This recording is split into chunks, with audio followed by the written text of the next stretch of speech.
Hello and welcome to Fit to Box channel, and today we've got a fight discussion. We're going to be covering off, following on from the Mayweather and McGregor fight, how our predictions went and how the fight went, and also we're going to be having a talk about the upcoming Canelo Alvarez versus Triple G fight. So to start off with, I've joined here with James, Alex and Damien, and just to sort of start off from the last one that we did, I want to sort of cover off the predictions that we did at the end of the last video. Damien, your prediction was? Mayweather points. Mayweather points, but I believe that you said that McGregor was going to be knocked out or knocked down. Round 3 or 4, I think. Yeah, I saw. I predicted a Mayweather sort of a flash knockdown earlier on because the pressure from McGregor from the start, but then Mayweather to build back and win on points. I didn't. I said I couldn't see the Mayweather's late stoppage, so that was a bit of a surprise to me. Yeah. Unusual style, unusual approach from Mayweather. He didn't seem to adopt his normal tactic. He went for it. It was good. Yeah, absolutely. And Alex, you predicted 3 things, as I remember. Yeah. I was a bit uncertain really of what I was going to say. So I thought Mayweather would probably win by points, but I could see the TKO because obviously he's the more you did say that. Yeah. He's the more experienced boxer, and obviously I do like Conor, so I had to give him a chance really. But yeah, you edged your bets and said that Conor would maybe a knockout early doors. Yeah. So covered basically every option eventuality really. Yeah. Then James, with yourself, your prediction? Mayweather points. That was reluctant, wasn't he? Yeah. You didn't really want to say. You wanted to say Conor to smash him. But Well, yeah. It was. Yeah, but it made it more exciting for the underdog. But I suppose, like we said, it's every one of Mayweather's fights. He's been the hated sort of party. yeah, Really, not the fan favourite. Always pretty much the boxing favourite in terms, like the bookies' favourite, more accurately. So yeah, I didn't see a TKO in that style. no, I didn't see. Well, the interesting thing we said is about McGregor not running, and I think that really hindered him. And that's what a lot of people said afterwards. Like Anthony Joshua runs, Mayweather runs however many miles every day. Tyson used to run every single day with the stamina things like that. Carrying your body that weight, and I think that really did hinder him. Yeah. Well, myself, obviously, I'd said that Mayweather points. I also said that there was a chance that the referee might step in 8, 9 or 10, depending on the amount of pressure that he was under. So I was spot on there, really. Covered 25%. Yeah, I did a bit of an Alex, really, because I did also say that I thought that maybe McGregor might get disqualified. So we had 3 bites at the cherry, me and Alex did, but there you go. So at the end of this, when we're sort of doing predictions for Triple G versus Canelo, we'll just have one scenario each, as opposed to several. fair enough. Yeah. All right. In terms of the results, do you think it was a fair result with the Mayweather-McGregor? People obviously saying that perhaps the stoppage was a little early. Damien? No, I think it was spot on. I think the win was a victory for boxing, something that we discussed the last time. It was more for boxing that I wanted Mayweather to win than Mayweather himself to win. It proved the point. I think after that sort of 3-4 rounds of McGregor being awkward, when it settled down, it really you could see the difference in class, and he just ran out of steam. I know after the fight, McGregor said he thought it was unfair. He'd have liked to have gone down at least and got up and had a chance to recover, but I think the referee just stopped him, which is in UFC is different. With boxing, the referee's there for a reason, and he could see what was happening, and McGregor was just capitulating, getting worse and worse. It was only going one direction. I think he made the right choice at the right time. Yeah, Alex. Yeah, I'd agree with that. I think the ref stopped it just at the right time. Really, I think if it had gone any longer, I think Mayweather would have just kept doing what he was doing and just putting the pressure on. I don't think Conor would have been able to defend himself. I know Conor was saying he wanted to go out on his shield and he wanted to be put on the floor. But I think in his own for his own safety, really, I think it had to be stopped when it was stopped. Really, I think all fighters would say that, wouldn't they? Yeah, it was fair, wasn't it? It was fair. James? Yeah, but if it was any other boxer, it wouldn't even be a question. Really, it would that would have been the right time if it was anyone else to stop it. So I don't think he can have too many complaints. I understand his point of view. Yeah. He does he was staggering about tiredly as opposed to dazed or concussed. None of that. Yeah. So I understand where he's coming from, but yeah, if it was any other boxer, we wouldn't be questioning the stopping. He was being picked off though, wasn't he? He was being walked down and picked off.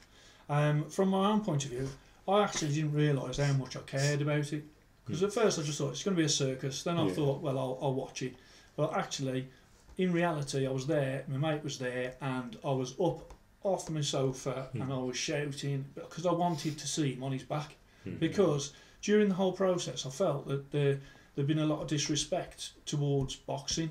You know, to say that somebody like Conor McGregor was going to punch harder than the boxers that Mayweather had faced, I felt that was really disrespectful because boxers, all they do is punch. So to say that a UFC guy is going to come in and punch harder than Alvarez, Maidana, and these type of guys, I just thought it was wrong. So I was really into it, but I wanted to see him flat on his back, absolutely knocked out Spark. But not because I don't like McGregor. It was more the fact that, you know, for that boxing, redeeming boxing sort of name to say, well, actually, boxing is a tough sport, and I think some people that haven't experienced it didn't give boxing the sort of respect that I think it deserves. Getting a bit passionate here now. So yeah, I think I would have liked to have seen a few more punches. I would have liked to have seen him on the floor, and then that was it. Then there wouldn't have been any of this. Well, you know, it was stopped early. I don't think it was. I think it was stopped at the right time. But from a point of view of watching it, I would have liked to have seen a little bit extra on the a definite result to say that's it, you're out. Yeah. I mean, in terms of McGregor's performance, I mean, I think he did well. I think he did well early on. I think that the stamina, I think that was going to be a problem. I think we mentioned before about the fact that it's something that's very hard to sort of train for when you've got the boxer that's on top of you every minute of every round. And the only thing is, we didn't think that was going to happen. We thought that Mayweather was going to do his usual sort of dancing away, but you know, he didn't. He didn't need to, though, did he? He didn't need to. No. He didn't need to. Maybe if the stamina was different, we might have seen that. Yeah. Because he's very adaptable, isn't he? He sort of just adapts to his. Yeah, I mean, situation. how did you think McGregor did? Yeah, all right. Didn't pick his shots well enough, but I think that's one of the main things he's learned. Loaded up a lot early on, which he didn't really have a choice. I don't think he had to try and get Mayweather early, didn't he? Because it wasn't going to happen later on. And then again, he's learned that he needs to be more efficient with his shots and shot selection. And yeah, I mean, his predictions were sort of 4-round knockout. Then I think he cut it to 2, and then he cut it to 1. So he really had sort of said, "This is what I'm going to do." So I think that's why he was doing that. What about you, Alex? Was you impressed? Yeah, I was obviously, although he lost, I was still really impressed with how he performed. Really, considering he did go against Floyd Mayweather. You know, it is Floyd Mayweather, isn't it? So, and considering it's his boxing debut as well, I think the cardio played a massive factor, because obviously when most boxers start their professional career, they don't do 12 rounds straight away. They start 4 rounds, 4 or 6, and they build up. So for him to get to 9 was pretty impressive, I thought. But yeah, I was happy with how he did. I thought he could have been a bit more. I thought he was going to be more unorthodox than he was. I think he thought to himself, "I'm going to sort of play Floyd at his own game here," which, in my opinion, isn't the right thing to do. I think he should have been way more versatile than he was, way more unorthodox. But yeah, overall, I think he did well, considering the mountain he had to climb in the first place. He got to 10 though. He didn't get to 9. He got to 10. Was it 10? I think. 10. Was it? Okay. Yeah. Apologies. Yeah. Go on, Damien. Yeah, impressed. First 2, 3, 4 rounds, he was awkward.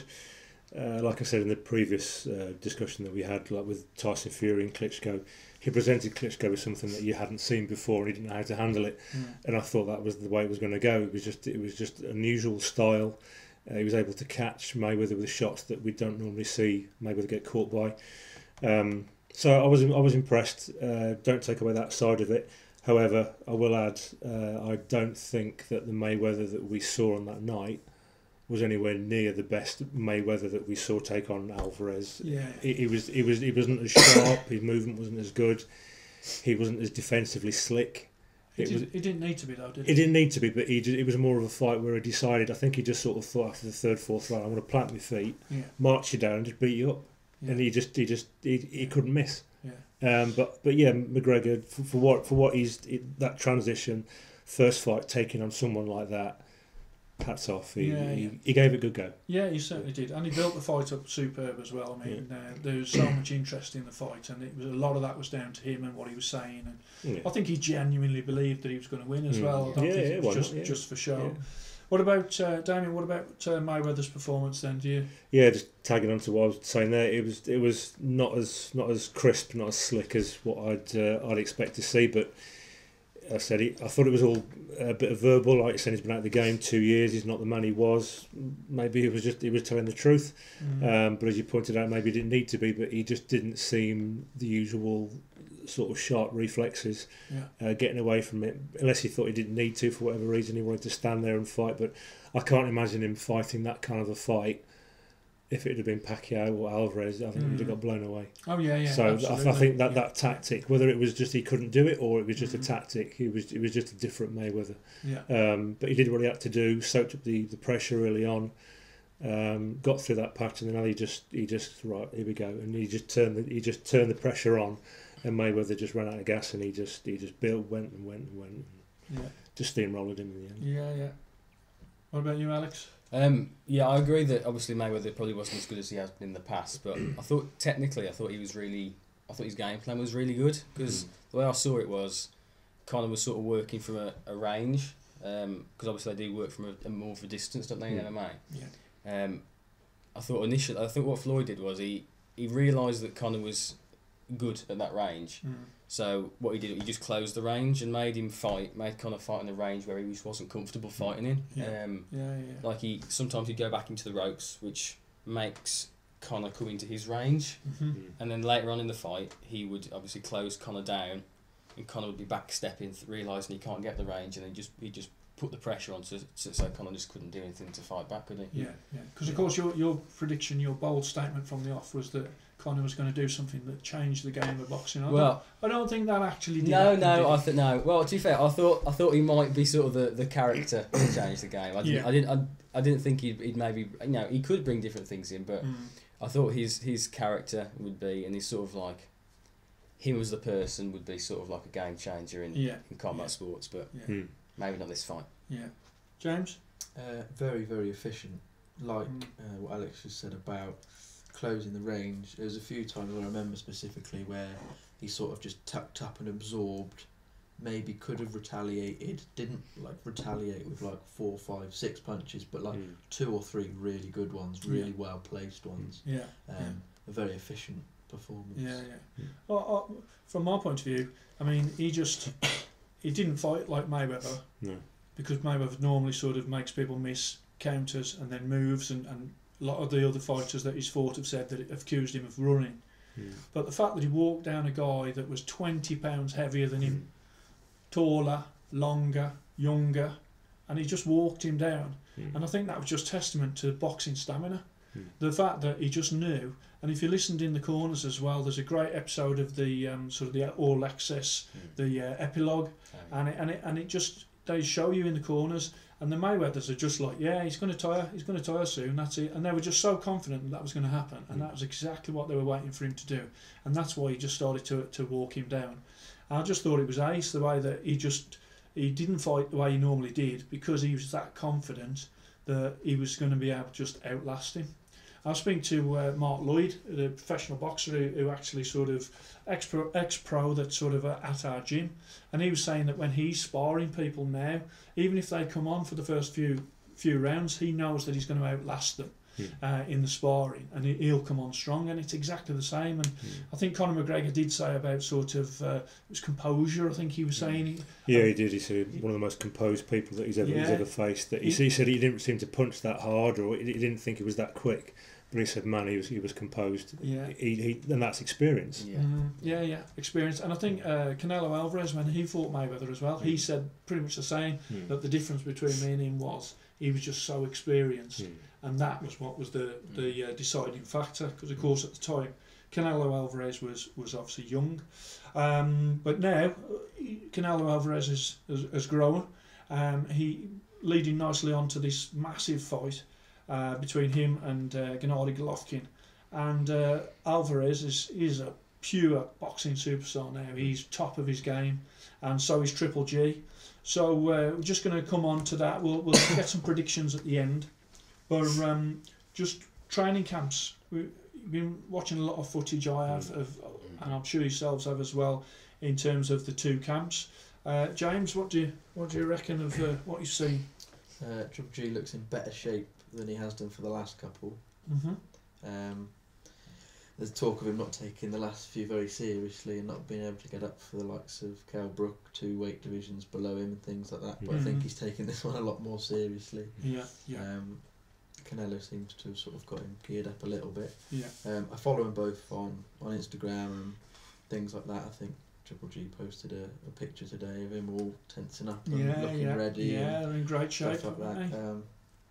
Canelo, I've never seen Canelo in bad shape. He always does look like a machine. They're both, I think, what are they, middleweights? So this is going to be, it's going to be a good old battle. This one, I think. I mean, just I'd look on BoxRec and just to look at the stats of the two boxers is amazing, really. If you look at the Gennady Golovkin amateur career, 345 fights and 5 losses. I mean, that is absolutely incredible.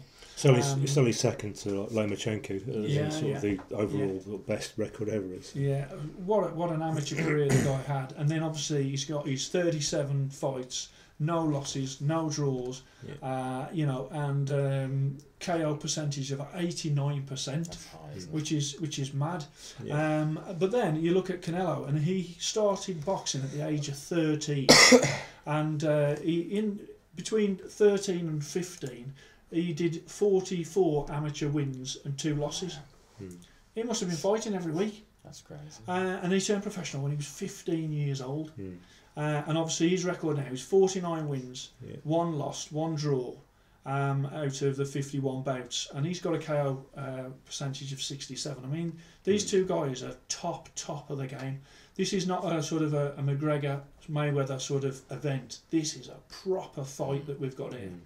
Alex, what about you? Training camps? What do you reckon? Yeah, I mean, I think they both realise this is the fight of their lives, isn't it? Really, it's not going to get any bigger from after this. Obviously, I know Canelo's still young, but I think he realises that the Golovkin is the man to beat, isn't he? Really. Obviously, I've seen the pictures, I've seen the videos. They both look fresh and fit, and I think they're going to be on there for this fight. I've seen Canelo in the cryo chamber and all that. I think they're using all the top technology and the facilities they can to be in peak condition, really. And then Damien? Seen plenty of footage from both of them. It was interesting. I was on Box Nation. It was an interview with Billy Joe Saunders talking about his prediction for the fight, and he said he'd been watching a lot of the videos of both of them sort of training, and he just said there's something wrong with Alvarez. An interview was like, "What do you mean?" He said, "I don't think he's going to turn up for the fight." Really? Like, well, what are you on about? And he said, "I think he's such a big fight for him. He thinks he's burnt out and he's overtrained him." Because he said he was watching one video. I've not found it to go. Yeah, that's what he's on about. But there's one where he's doing some work on the pads or something, and as he's cracking away, he just stops and looks at his hand and turns his wrist and walks away, and he's like, "No, that's enough," and as if there's an injury to his hand or something. Or this, he just said he just looked like he'd done too much. Right. And they were asking him his prediction. He just says, "I think Alvarez. It's either going to be the great fight we expect, could go either way, but he says I've got this funny feeling Alvarez isn't going to show." Right, okay. So from what I've seen from the camp, it all looked good, but Billy Joe Saunders just seemed to pick up on this thing about he might be carrying an injury, or he's just tired, he's just done too much, over prepared because it's such a big fight. Golovkin looks as strong as ever. There's something I noticed about the Golovkin camps, this one and previous, whether it's a gimmick, but you notice when they do the sort of the media workouts and the coach, I don't know what his coach name is, the guy with the moustache, he gets in the ring and he just pad work with him, and every time he does it, one of the pads always comes off. It might be a little now I don't know. I know that they always say Golovkin's got this power, but I don't know if that's a bit of a gimmick or he's just, because to me, if that's, no matter how strong he is, if you're a good coach, that should be slipping off. You should have it hooked in right, so no matter who's hitting it, you're ready. And every time he does this thing, one comes off, it's like, oh wow, look at the power, and I just like it might, bit of a gimmick. But, I think it might be a gimmick. I personally just think they both look strong. They're both ready. I think they both realise the enormity of the not so much the event. It's not like the Mayweather fight. This is a proper A-list. Yeah. This is as good as it gets. Yeah. And in terms of, obviously we'll do predictions right at the end, but who do you want to win? Who do I want to win? I want Alvarez to win. Alvarez to win. Yeah. Alex? I don't really know, to be honest. I'm quite a fan of both of them, actually. I am too. I'm they're just both great guys. I'm just looking forward to a good fight, really, more than anything. I can't really pick one, really. Yeah, his prediction will be interesting because he's got no. he's got no allegiance there, so either way. James, in terms of a fight, it's got to be like one of the best ones I've watched, because I've only been into boxing for sort of the last 3 years, maybe, watching it properly. So. You guys have seen a lot more of these two. I've seen Golovkin more than Alvarez. So who do I want? I don't know who I want to win. I do like them both. Yeah, I mean, I do like them both. I mean, I watch a lot of Canelo Alvarez, his footage, because some of the sort of stuff, especially before he knocks people out, some of his setup is ace. But Triple G for me, all the way. I do think that Triple G is going to do it. I just think he's a monster. I think that he's just awesome. I don't think that we've seen the like of Golovkin before, and I just think he'll just walk him. I think it'll be a great fight, but I think that pressure where he doesn't let him get away, and then obviously the power seems immense. I mean, was it Curtis Stevens? Was it Curtis Stevens? Yeah, Curtis Stevens. I mean. Classic look when he got knocked down by him, and he looked like he'd never experienced that. It was a total shock to him. Yeah, he was kind of. He was on his face. He was like looking at him. Like, what was that? Has that just happened? Yeah. And he's obviously been around boxing a long time himself, and he was totally shocked. And I think it was Martin Murray. He said that he felt like when he was eating, it felt like he was having a baby. I mean, and these are like hard guys that are saying like really unusual stuff about what his power is. So I just think it's going to be absolutely amazing. I really do. I think it's going to be brilliant. In terms of how does Canelo beat Golovkin, James? I don't know. I honestly don't know.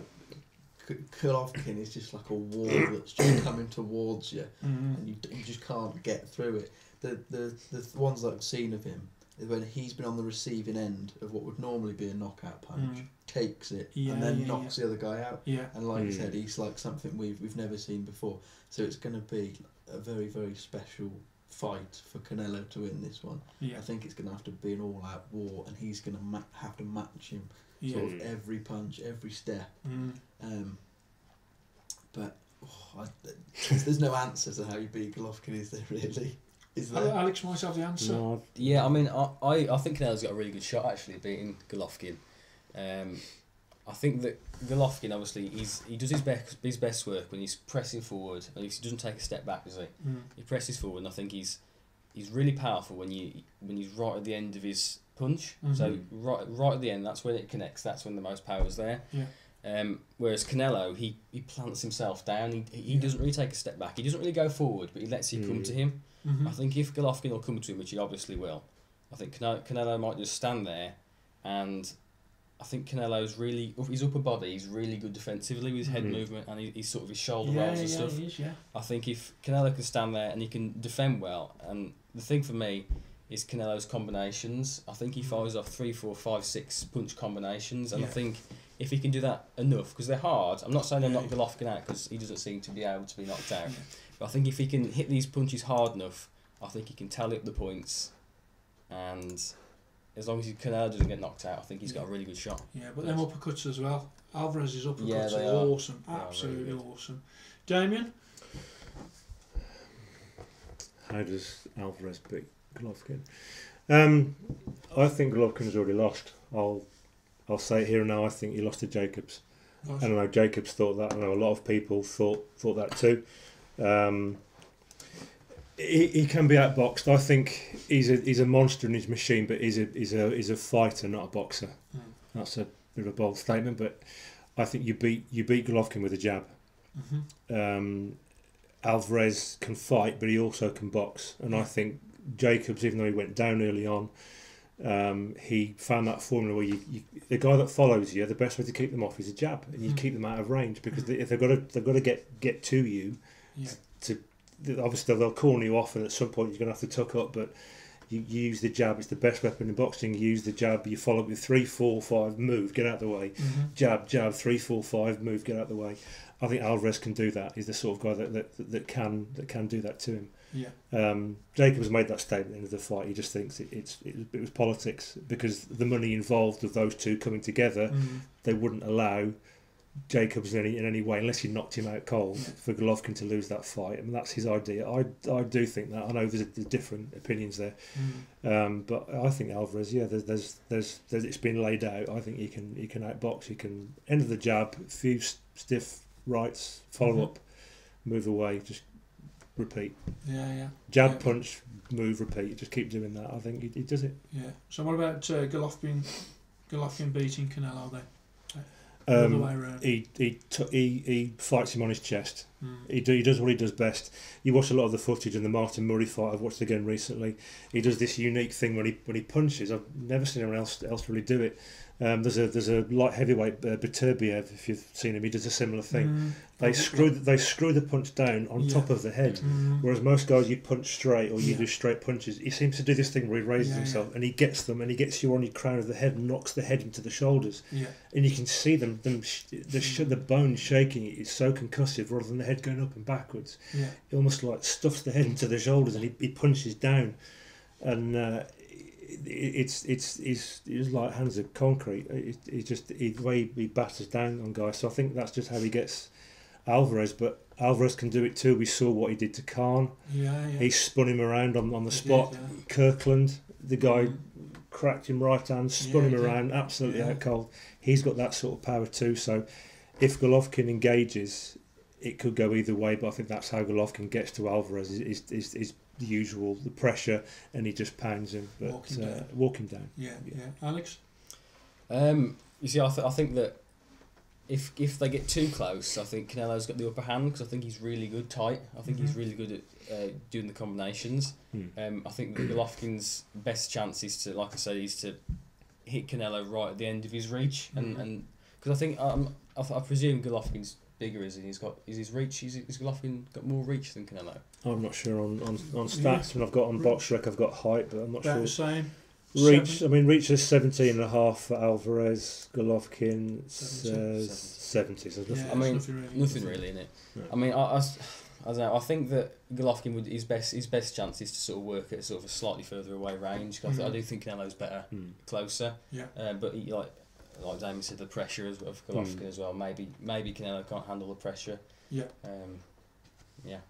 James? I think it's going to be walking through the shots. If he can walk through any sort of Canelo's power and then put him on the receiving end of his own, I think that's how he wins. I think it's a simpler way. I don't think it's any easier way. I think, but that's from his point of view, that's what he's good at, isn't it? Sort of. Yeah, it's route one, isn't it? It's just you just break the guy's will. You keep hitting him, and you keep hitting him. You're like, in a minute, he's going to stop, and it doesn't. And you're just like, I can't do this. I can't keep taking this. He stands sort of always in just outside the pocket. He's not too close, but he's always got the person under pressure. Well, like Alex says, it's the end of the reach, rather than hitting them and then pushing through it. It's perfect. You judge his distance so well. He gets them right on the end, so it's still got all the power there. But it's not too close that any uppercuts or hooks coming back, any counters, they could catch him. But even if they do, he can take a shot too. James made a great point. I mean, the times where he is sort of in that range and he's landing his knockout punch, and the other person is landing a similar type of blow, and he just stands there. I mean, that is an amazing thing to do, to have that confidence to stand there, to take somebody else's best shot while you're giving them yours, and watch the man fall. And he's the only guy I've seen who's got like a body shot knockout reel, and where he's dropped multiple people with body shots. It was Smith, wasn't it? That was one of the worst. You saw the air come out of his body when he landed. I mean, they've both got great body shots. Yeah, they have. Great body shots, and I think Canelo Alvarez's uppercut as well. I think he's outstanding. In terms of predictions, then let's have the predictions. One prediction each, please, Alex. Damien. Alvarez stoppage late-ish, 9 rounds. Alex? Yeah, I think Canelo wins on points. I think he can wear Golovkin down with his combinations, and I think he's going to outpoint him because he just punches more, doesn't he? Right, okay. I think Golovkin 8. Golovkin winning in 8. Mm. Okay, so we've got Alvarez, 8. Alvarez Triple points, G. Triple G. I've got him points. I Mm. think it'll be a close points decision for Triple G. I think possibly a split decision, and then if it is, and it's a great fight, a rematch. That would do me. If it's Two a close fights, one, yeah. 2 great fights. Yeah. I would love that. In fact, Yeah. that's my preferred Yeah. ending to Yeah. the fight. Is Mm. it's that good and that close that they got to do it again. Do it again. Yeah. That would be A fantastic. draw. I want a draw. Or a draw. It could be a That's what I draw. want. No, Points draw. no points win Triple G. Mm. But if it Can I change my mind? No. Points draw. no, Or you've they both knock each other out simultaneously. Yeah. no, you've said what you were going to say. So it's going to be a great fight. It's going to be absolutely superb. I can't wait for it. I mean, we're really sort of now really into this fight, and I think because of the Mayweather and the McGregor fight, it didn't get half of the attention that it really was No. due Yeah. in those weeks that was building up. But now we are proper in the eye of the storm. This next week is going to be absolutely great, and then hopefully we'll have a fantastic fight. One where we've got two boxers, top of the game. I mean, Box reckon that Golovkin is number 5 in the pound for pound list, and Canelo is number 1. I would say, I would say that they're both right up there. So really looking forward to it. So what we'll do is we'll watch the fight. Yeah, We will reconvene and do another one of these discussions after to discuss very much in the same way as we've done here for the Mayweather McGregor. But I'd like to thank Damien, Alex and James for tonight. It's been absolutely great to sort of get the different views of you guys, and just keep watching Fit the Box channel. Please like and subscribe, and I shall speak to you soon.